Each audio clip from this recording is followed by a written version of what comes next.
Magandang umaga mula sa Pag-asa Weather Forecasting Center. Ito ng ating update sa magiging tayo ng panahon sa susunod na 24 oras.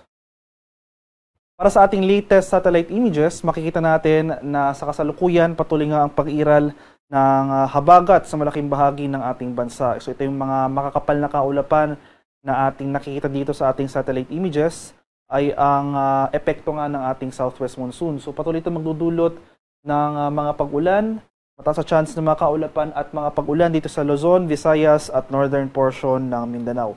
Pinakamaapektuhan ng habagat itong western section ng Luzon at Visayas ngayong araw. Samantala, nalalabing bahagi ng Mindanao, itong southern portion ng Mindanao, magpapatuloy itong maaliwala sa panahon, improving weather conditions ng ating inaasahan sa mga susunod na araw. Pero asahan pa rin natin yung mga pag-ulan na dulot ng thunderstorms. So kagabi ay nagsimula na tayong mag-monitor ng isa pang panibagong low pressure area sa loob ng ating Philippine Area of Responsibility. Nabuo ito dito sa silangang boundary ng ating PAR.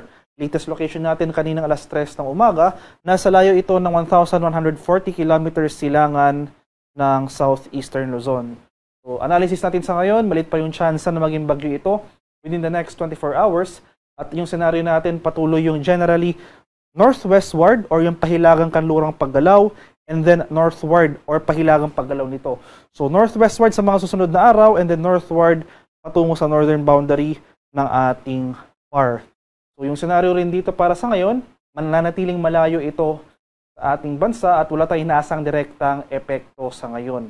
Yung mas magiging concern natin sa mga susunod na araw ay yung patuloy na pag-iral ng southwest monsoon o yung hanging habagat.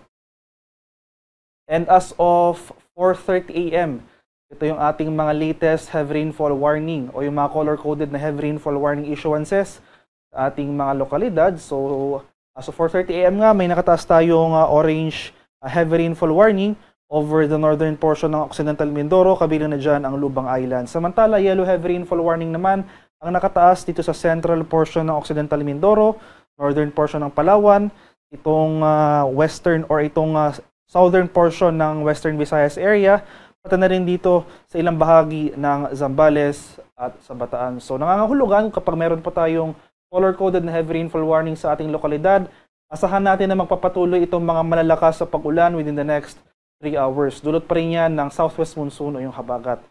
So para sa mas detalyadong impormasyon para sa mga localized warnings and advisories na ito, ay maaaring bistahin ang official website ng panahon.gov.ph. At para naman sa ating latest weather advisory na in-issue kanina alas 5 ng umaga, itong mga weather advisory ay sinasummarize yung mga pag-ulan na posibleng nating maranasan within the next 24 hours. In contrast, heavy rainfall warnings na dinidisplay or ina-advise yung ating mga kababayan sa mga pag-ulan within the next 3 hours. So for the next 24 hours, ngayong araw magpapatuloy itong 50 to 100 mm sa pag-ulan in a 24-hour period sa mga lalawigan ng Pangasinan, Zambales, Bataan, Metro Manila, Cavite, Batangas at Occidental Mindoro. Bukas, araw ng Martes, mas rarami pa yung mga areas na makakaranas ng mga malalakas sa pag-ulan na dulot ng habagat. Mas lalakas yung mga pag-ulan over Zambales, Bataan at Occidental Mindoro. So ngayong araw, possible 50 to 100 mm. Bukas, mas lalakas yung mga ulan over these areas, posibleng umabot ng 100 to 200 mm in a 24-hour period.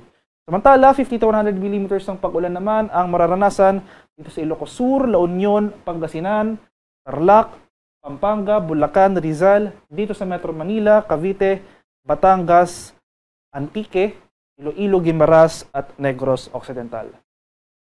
Patuloy yung paglakas ng habagat sa mga susunod na araw at posible na rin umabot yung mga pag-ulan dito sa ilang areas or itong mga inland areas ng Mimaropa as well as some parts of Bicol region.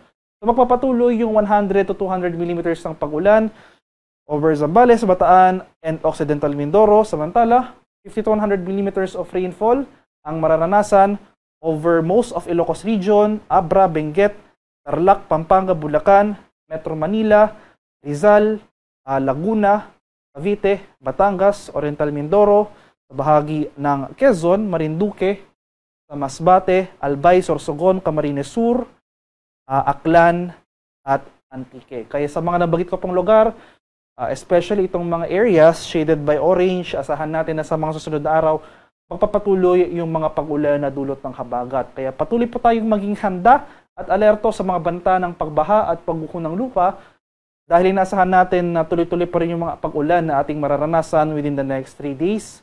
Yung ating kababayan na malapit sa mga ilog at dalampasigan, maghanda po tayo sa posibleng pag-apaw ng water level over these areas. At ayun nga po, patuloy tayong mag-antabay ng mga localized advisories. Ito yung tinatawag nating heavy rainfall warnings sa panahon.gov.ph at patuloy na pinupost yan sa ating social media accounts at DUST_Pag-asa.